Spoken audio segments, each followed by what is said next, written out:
છોટાઉદેપુર તાલુકા જિલ્લાના અત્રોલી ગ્રામ પંચાયતના ઘોઘાદેવ ગામમાં કીડી ઘોઘાદેવમાં આપણે હેડપંપ રિપેરિંગ કરવા માટે અને વાસ્મોની લાઈન ખાલી લાઈનો દબાઈ ગઈ છે, અમુક જગ્યાએ નળો નહીં ફિટ કર્યા અને અમુક જગ્યાએ લાઈનો તૂટી ગઈ છે. તે બાબતે અમે આશાબેન સરપંચ અમારા અત્રોલી પંચાયતના એમના પતિને રજૂઆત કરી હતી કે આનું પંચાયતમાં ખર્ચો પાડી આનું હેડપંપ રિપેર કરાવો, લાઈન મેન્ટેનન્સ કરી રિપેરિંગ કરી ચાલુ કરાવો બાબત અમે કરી હતી. તલાટી સાહેબને બી રજૂઆત કરી હતી અને ટેલિફોન દ્વારા તો હા પાડી હતી, તમે રિપેરિંગ અમે કરી આપશો એવું કીધું હતું. પણ 2 મહિના થઈ ગયા, આજની તારીખમાં રિપેરિંગ થયું નથી. આ તમે ટાંકાની હાલત દેખો, દેખો આ બોરમાંથી પાણી જાય ઉપર જાય પણ નીચે આવવા માટે લાઈન આ તૂટેલી છે, દેખો આ. અને આવી રીતે જે વાસ્મોના નળ છે એના અમુક જગ્યાએ નળ નાખવાનું રહી ગયું છે અને તૂટેલા છે. તો 2 મહિના પહેલાં રજૂઆત કરી હતી અને પુરવઠાના સાહેબ અજય ચૌધરી સાહેબને 2-3 વખત અમે ફોન કરીને રજૂઆત કરી છે. તો કારીગર આવશે એવું કહે છે, પણ આજની તારીખમાં આવ્યા નથી. તો એક તો વરસાદ આવતો નથી, પાણીની ઘણી અમને સમસ્યા પડે છે એવી અમને ગામ લોકો અમને રજૂઆત કરે છે. વોર્ડ નંબરના સભ્ય હોવાથી અમને રજૂઆત કરે છે, તેથી અમે ગ્રામ સભામાં બી અમે રજૂઆત કરેલી, પણ અમારી રજૂઆતને કોઈ ધ્યાનમાં લેતા નથી.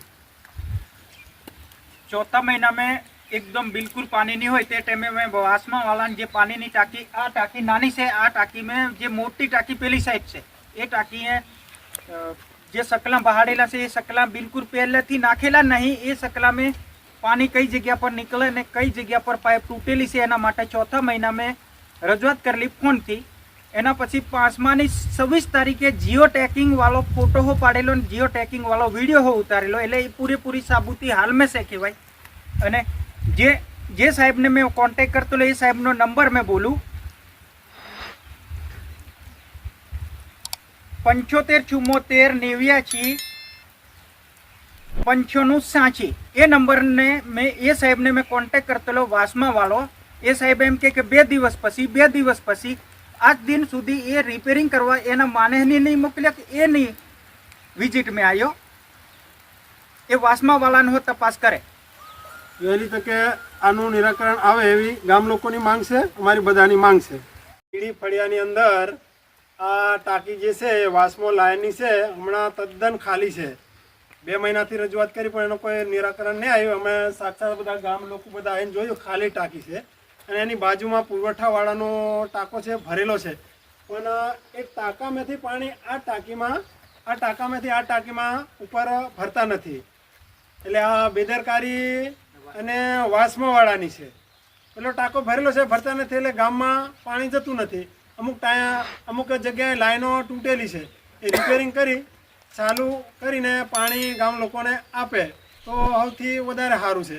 અને આ રજૂઆત ધ્યાને લેતા હોય તો સારું છે. ગામવાળાને શું કેવું છે? પાણી જોઈએ ને બધાને,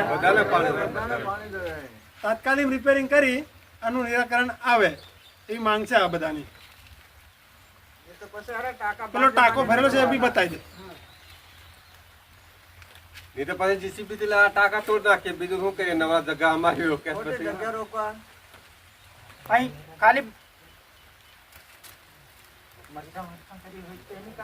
ખાલી ની જગ્યા પર વર્ષો પકડીને ખાધે તો કામ આવે ને આપણું ને. ખોટી જગ્યા રોકી પછી શું કરવાનું?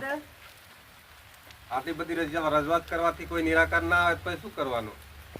ગામ લોકો આવું કેવા માંગે છે, વચ્ચે લાઈન તૂટેલી છે, આ બધી રિપેર કરવા કોઈ નહીં આવતા. 4 વર્ષ થઈ ગયા, કોઈ આ 2 વર્ષ થઈ ગયા આ લાઈન પર એમને પડેલી છે. લોકો બધા આ માંગણી કરે છે તો કોઈ એનું સાંભળવા રાજી નથી. તો શું કરવાનું? પછી કંઈક તો એનો નિરાકાર આવો જોઈએ ને.